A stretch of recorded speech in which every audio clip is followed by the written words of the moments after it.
Bismillahirrahmanirrahim. Alhamdulillahilladzi ja'ala thawabal khamsi khamsin fadlan wa rahmatan minhu lil musallin. Ashhadu an la ilaha illallah wahdahu la syarika lahu rabbul alamin. Wa ashhadu anna sayyidana Muhammadan abduhu wa rasuluhu sayyidul mursalin.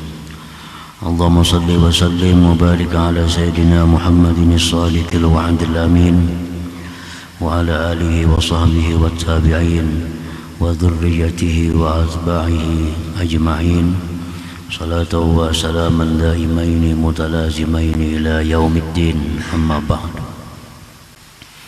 Yang kita hormati dan kita cintai para habaib, para alim ulama, para muhibbin, hadirin hadirat rahimakumullah. Alhamdulillah, puji syukur kita haturkan kehadirat Allah Subhanahu wa ta'ala, yang mana pada malam ini Allah Subhanahu wa ta'ala kembali mempertemukan kita dan mengumpulkan kita di majelis yang penuh berkah dan rahmatnya ini.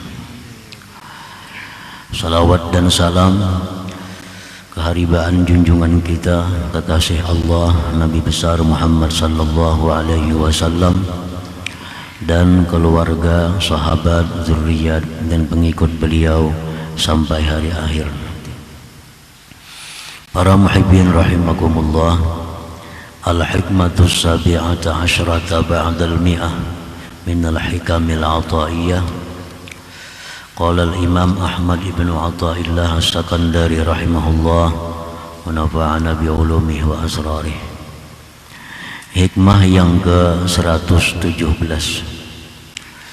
dari Al-Hikam, berkata pengarang Imam Ahmad bin Athaillah as-Sakandari rahimahullah, alima wujud ad-dha'fi minka faqallala a'dadaha wa alima ihtiyajaka ila fadlih fakassara amdadaha. Yang artinya, Allah Subhanahu wa ta'ala mengetahui akan adanya kelemahan daripada engkau wahai hamba, maka dia sedikitkan bilangan-bilangan sembahyang itu. Dan Allah mengetahui berhajatnya engkau wahai hamba kepada anugerah Allah, maka Allah perbanyak pahala-pahalanya sembahyang itu. Itulah makna hikmah yang ke-117 ini. Ayyuhal abdu alimallahu minka wujudad dha'fi wa takasulaka anha wa kasrata ishtighalika li ma'ashik faqallala adada salah khamsa salawatin fi kulli yawmin wa laylah. Wahai hamba, Allah mengetahui daripada engkau adanya kelemahan dalam diri engkau,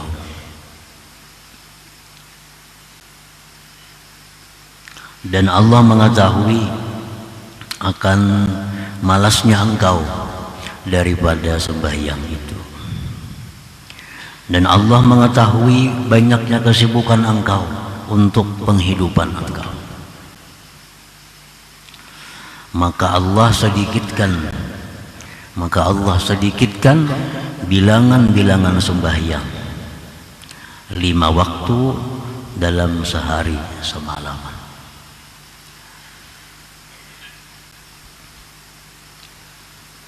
فَفَرَضَ عَلَيْكَ رَكْعَتَيْنِ فِي الصُّبْحِ وَأَرْبَعَ رَكَعَاتٍ فِي الظُّهْرِ وَكَذَا فِي الْعَصْرِ وَثَلَاثًا فِي الْمَغْرِبِ وَأَرْبَعًا فِي الْعِشَاءِ.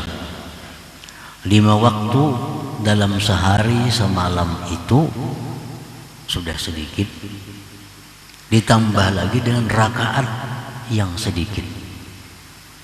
Subuh cuma 2 rakaat, zuhur asar 4 rakaat, maghrib 3 rakaat, dan isya 4 rakaat. Nah, hanya ini yang dipardukan Allah kepada kita, sembahyang itu 5 waktu dalam sekian rakaat yang sangat sedikit tadi. Wa ja'ala hadha tartib bi hadha tafawut litakuna qariban min Allah. Dan Allah jadikan ini susunan dengan ini perbedaan supaya engkau selalu dekat dari Allah. Subuh ini waktunya diatur oleh Allah. Subuh, zuhur, asar, maghrib, isya. Ini waktu-waktu sudah diatur sedemikian rupa oleh Allah agar hamba ini selalu dekat dengan Allah. Agar hamba ini jangan jauh dari Allah, jangan lupa kepada Allah.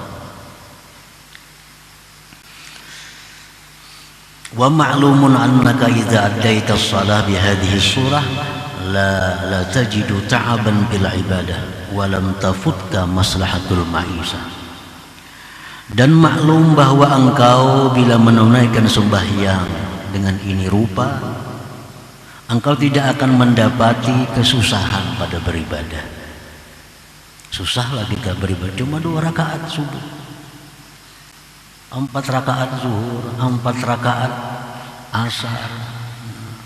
Sesuatu yang sangat ringan, sesuatu yang sangat intim. La tajidu ta'aban bil ibadah, kamu tidak mendapati susah pada beribadah itu.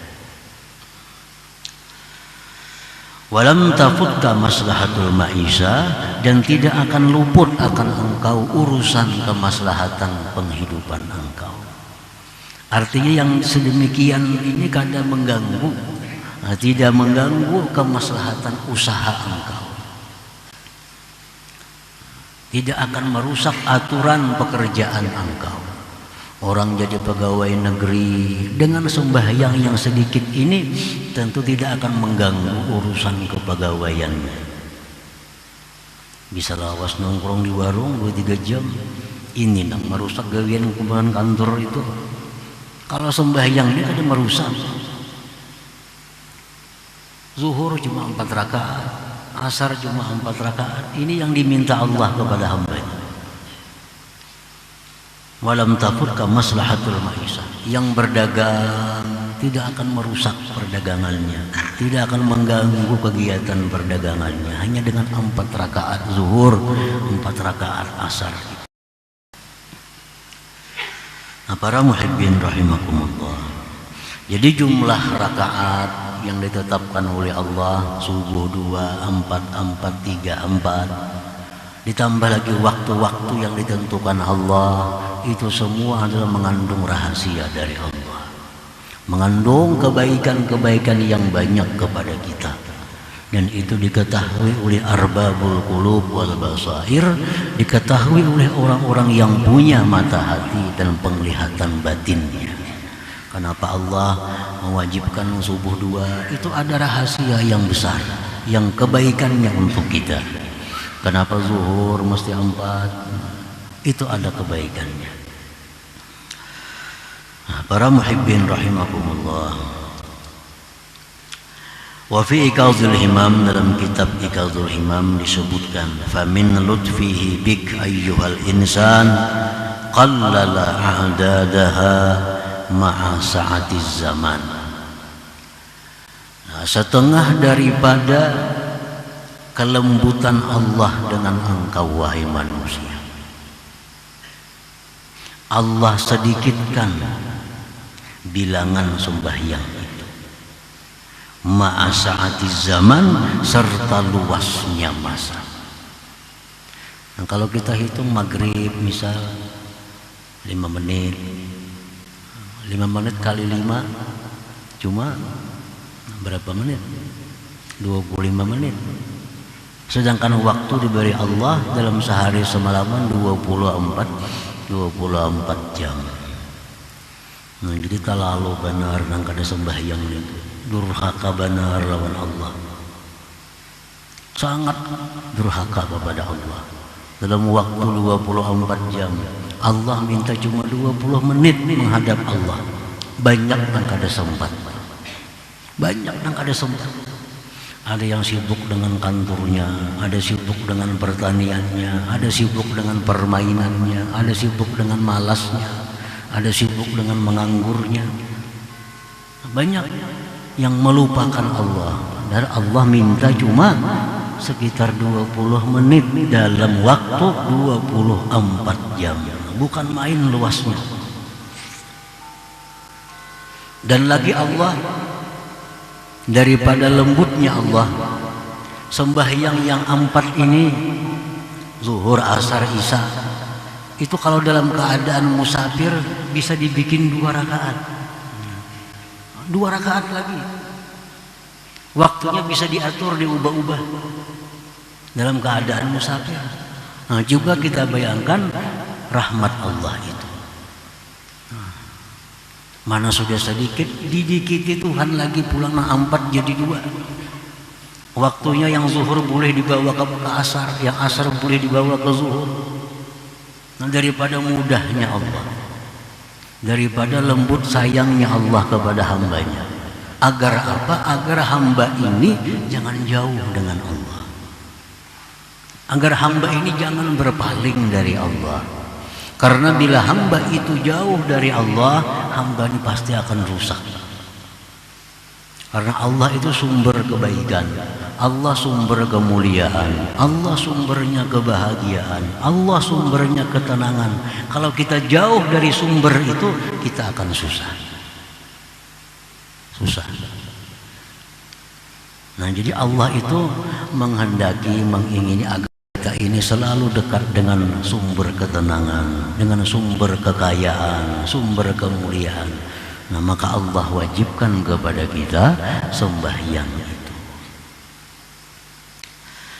Faja'ala 'alaika salatan fi awwali nahari syukran lima azharahu laka min bahiri anwarih waliyakuna nuhuduka ilaihi fi awwali qiyamik jabran lima hasala min ghaflatika fi tuli manamik. Allah menjadikan atas engkau sembahyang di awal siang, subuh. Subuh ini awal siang.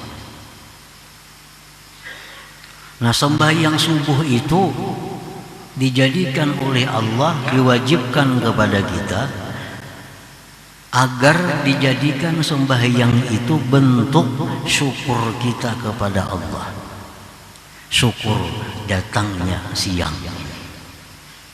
Nah, karena siang ini 5 asik, siang ini untuk penghidupan engkau. Nah, untuk menghadapi datangnya siang itu, Allah menyuruh kita untuk syukur dengan sembahyang subuh 2 rakaat itu. Nah, yang kedua, agar hari dimulai dengan ibadah. Agar hari itu dimulai dengan ibadah. Nah, yang ketiga, subuh itu menambal kelalaian kita di waktu tidur. Nah, kita berapa jam lupa kepada Allah dalam keadaan tidur.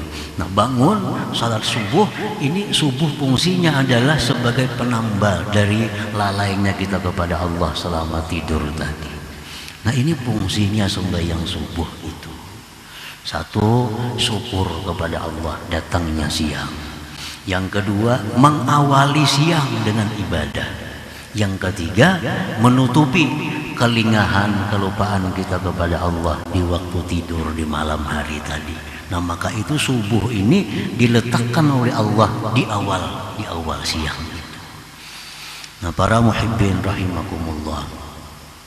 Nah, kenapa Allah menjadikan subuh itu 2 rakaat?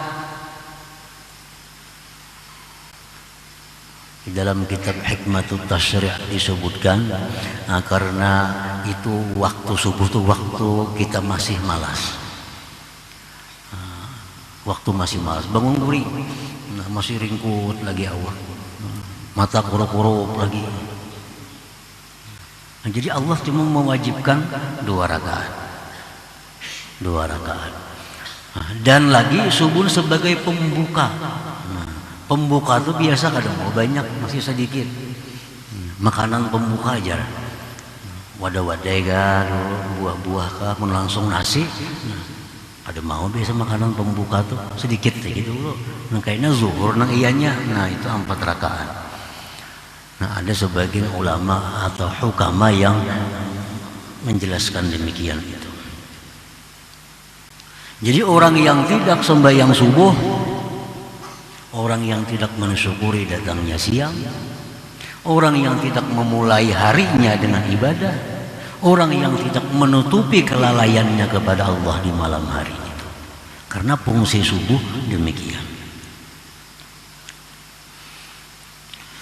Wa ja'ala 'alaika salatan wasatan nahar ikhmadan 'anka lima azharahu bidzalikal waqti min wuqudi nari. Allah jadikan atas engkau sembahyang di tengah siang. Allah wajibkan sembahyang zuhur. Itu antara lain fungsinya adalah memadamkan neraka yang dinyalakan untuk engkau. Nah, panasnya zuhur itu ujar Nabi min syiddati paihi jahannam, min syiddati paihi jahannam. Panasnya zuhur itu adalah merupakan bersangatan hembusan napasnya jahannam. Nah, padamkan jahannam itu dengan sembahyang 4 rakaat. Nah, para muhibbin rahimakumullah. Jadi orang yang meninggalkan sembahyang zuhur itu artinya orang yang nerakanya selalu bernyala untuk dirinya. Orang yang meninggalkan zuhur tentu orang yang sangat renggang dengan Allah. Sembahyang zuhur ini sembahyang yang sangat dirindukan. Sangat dirindukan karena Allah mewajibkan zuhur setelah 6 jam dari subuh. Nah, orang-orang yang cinta kepada Allah, orang-orang yang hubungannya sangat bagus kepada Allah merindukan datangnya zuhur karena lama menunggu zuhur itu 6 jam. Dan Allah melarang sembahyang zuhur jam 10. Karena sudah ada waktu yang ditetapkan oleh Allah. Jadi sembahyang zuhur sembahyang yang merupakan maksukul arifin, sembahyang yang dirindukan oleh orang-orang yang kenal dengan Allah Subhanahu wa taala. Nah, oleh karena itu Allah mensyariatkan melalui Rasulullah sallallahu alaihi wasallam diadakan sembahyang duha. Nah, duha ini sembahyang orang yang sudah tidak tahan lagi menunggu kerinduannya kepada Allah, menunggu zuhur, duha. Yang mana abdal waktunya di 1/4 siang sekitar jam 9:30 atau jam 9. Nah, ini sembahyang menyangga ketika menyangga mengurangi kerinduan kepada Allah. Diadakan sembahyang duha sehingga hubungan kepada Allah selalu terhubung, selalu terjalin. Jangan jauh daripada Allah Subhanahu wa taala. Wa ja'ala 'alaika salatan qurban sirafin nahar liyakuna syahidan laka bi wujudi ta'atika indal malikil ghaffar wa litashhada 'alaika malaikatur rahman bis salah indal malikid dayyan. Kemudian lagi Allah menjadikan sembahyang, mewajibkan atas engkau sembahyang mendekati pulangnya siang. Ini siangnya hendak bulik. Kalau datangnya siang itu disambut dengan sembahyang subuh, maka buliknya siang ini diantar dengan sembahyang asar,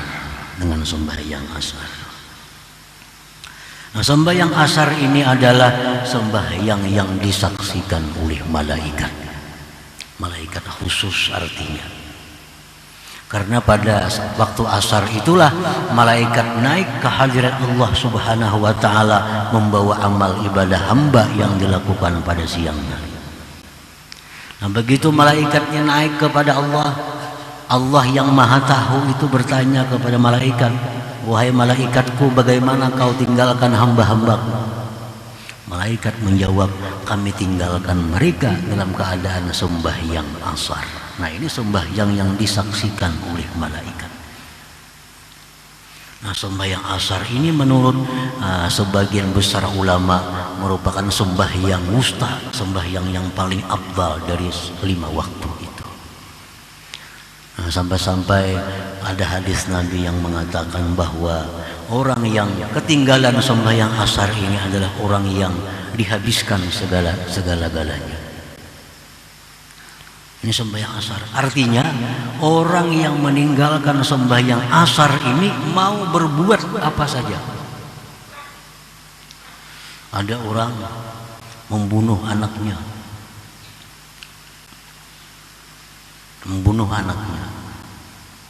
Kemudian anaknya dibuat di dalam cuka. Mbak dibunuh. Dibuatnya dalam cuka. Cukanya dijualnya pulang. Cuka najis lagi nih. Macam-macam dosa diperbuatnya. Disampaikan kepada Rasulullah SAW tentang perilaku orang tadi. Ujar Rasulullah, itu orang kada sembahyang asar. Artinya orang yang tidak sembahyang asar, dia mau berbuat apa? Bisa membunuh, bisa menipu, bisa merampok, bisa apapun. Kalau orang yang meninggalkan sembahyang asar ini sembahyang yang khusus daripada sembahyang lainnya. Jadi sembahyang asar ini diibaratkan hidup kita itu laksana sembahyang penutup. Orang yang selalu menjaga sembahyang asar, orang yang selalu menjaga sembahyang asar pada waktunya, itu ada semacam alamat bahwa orang ini adalah husnul khatimah. Ada alamat husnul khatimah. Orang yang melalaikan asar, orang yang kadang sembahyang kadang-kadang, orang yang kadang-kadang melewatkan asar dari waktunya, nah ini tanda-tanda orang ini su'ul khatimah. Karena asar ini penutup hari, penutup siang. Kalau penutup itu bagus, maka penutup umur kita pun bagus. Asar. Wa aujaba 'alaika salatan bi awwali zamanil lail istiftahan lidzalika az-zaman bi wujudi ta'ati kama istaftahta awwala naharik wastihfadan lima yatawakka'u min ajaibil lail. Kemudian lagi Allah wajibkan atas engkau sembahyang di awal masa malam. Nah, awal masa malam Allah wajibkan lagi sembahyang kita maghrib. Ini sembahyang adalah iftitah zamanil lail, pembuka malam. Karena begitu azan maghrib itu masuk malam. Mulai malam menghitung mulai maghrib gitu. Nah, jadi malam ini dimulai dengan sembahyang, dimulai dengan taat kepada Allah. Malam itu dimulai dengan ibadah. Dan lagi sembahyang maghrib itu fungsinya adalah sebagai minta penjagaan kepada Allah daripada hal-hal yang terjadi di malam hari. Nah, kalau malam itu ada hal-hal yang kejahatan, biasa malam itu datangnya bala bencana, biasa malam datangnya musibah. Nah, sembahyang maghrib ini fungsinya adalah merupakan minta perlindungan kepada Allah daripada apa yang akan terjadi di malam hari itu. Summa lamma aradta an tanama an saydik wa taghfula an rabbik wa tatamatta'a bi firashik amaraka an tudi'ahu bi hudurik ilaih wa ayyakuna akhiru ahdi wujuda ta'atik. Kemudian manakala engkau hendak tidur, engkau hendak meninggalkan Tuhan engkau hendak bersenang-senang dengan hambaran engkau, Allah wajibkan engkau sembahyang Isya 4 rakaat. Ini sebagai sembahyang perpisahan engkau dengan Tuhan engkau. Sembahyang Isya-nya 4 rakaat. Karena imba Isya ini bakal guring. Isya penutup sembahyang malam. Nah, habis Isya ini kita bakal guring, kita bakal lupa kepada Allah. Jadi sebelum kita guring, sebelum tidur, sebelum lupa kepada Allah, ucapkan dulu perpisahan kepada Allah melalui sembahyang Isya itu. Nah, para muhibbin rahimakumullah. Jadi itulah antara lain hikmahnya Allah menetapkan waktu-waktu sembahyang demikian tadi. Nah, itu hikmahnya. Ada maksud-maksud khusus dari Allah yang intinya adalah agar kita selalu dekat dengan Allah Subhanahu wa ta'ala. Wa alima ihtiyajaka ila fadlih fakassara amdadaha, dan Allah mengetahui berhajatnya engkau kepada anugerahnya, maka dia perbanyak amdadaha ay sawabaha, pahalanya. Allah tahu bahwa kita ini butuh pahala yang banyak. Manusia itu perlu kepada pahala yang banyak, karena itu sebab keselamatan mereka di akhirat. Karena di akhirat itu ada mizan, ada timbangan amal. Nah, timbangan amal ditimbang amal kebaikan kita, ditimbang dosa kita. Nah, ini masa saat yang kita memerlukan sebanyak-banyaknya kebaikan. Itu saat-saat yang mendebarkan kita, yang menegangkan kita. Kalau banyak timbangan kejahatan, ke neraka. Kalau menang timbangan kebaikan, timbangan kebaikan menang surga. Nah, itulah saat yang mendebarkan, saat yang menegangkan kita. Nah, Allah mengetahui bahwa kita ini perlu kepada kebaikan, perlu kepada pahala, maka Allah banyakkan pahala sembahyang tadi. Dalam Al-Quran Allah berfirman, fa amma man thaqulat mawazinuhu fa huwa fi 'ishatir radiyah wa amma man khaffat mawazinuhu fa ummuhu hawiyah. Orang yang berat timbangan kebaikan walaupun sazarrah, artinya ini kebaikannya ini sedikit atau banyak, sedikit banyaknya, cuma banyak kebaikan.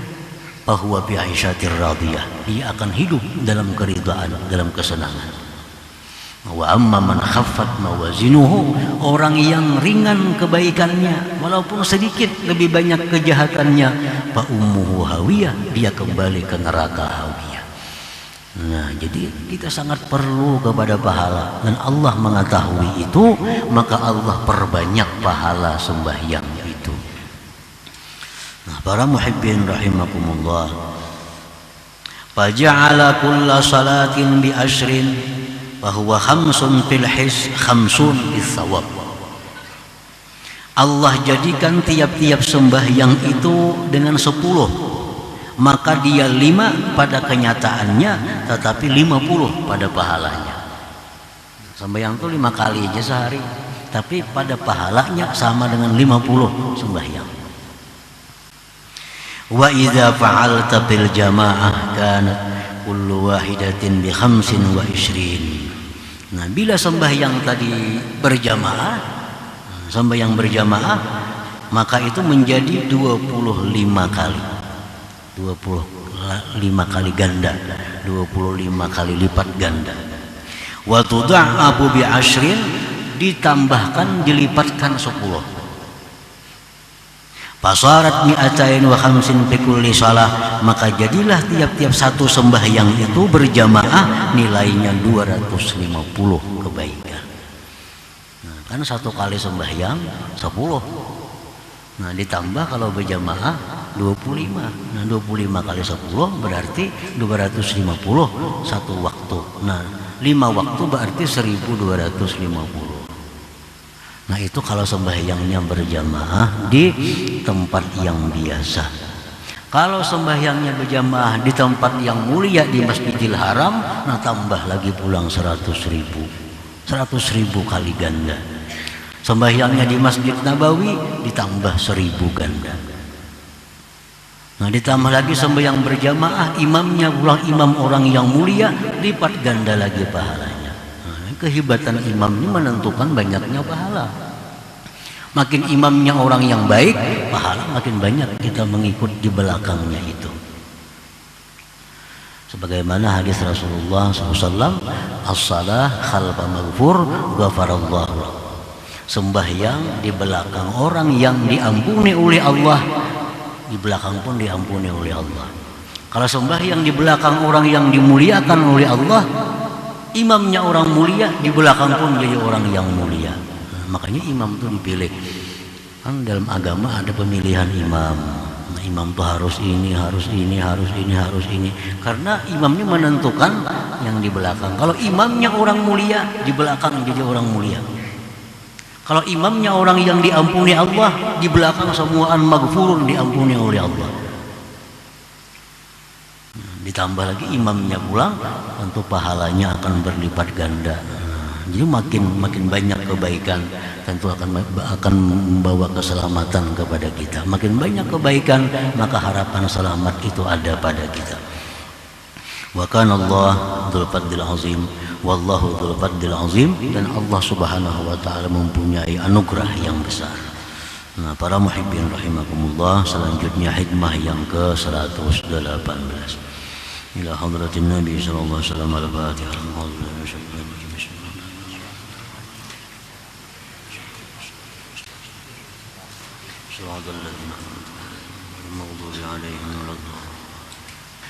Ya Allah biha, ya Allah biha, ya Allah biha husnul khatimah, ya Allah biha, Allah biha, ya Allah biha husnul khatimah, ya Allah biha, ya Allah biha, Allah biha husnul khatimah. فيا رجل منه شفاعة صلوا عليه سلموا تسليما اللهم صل وسلم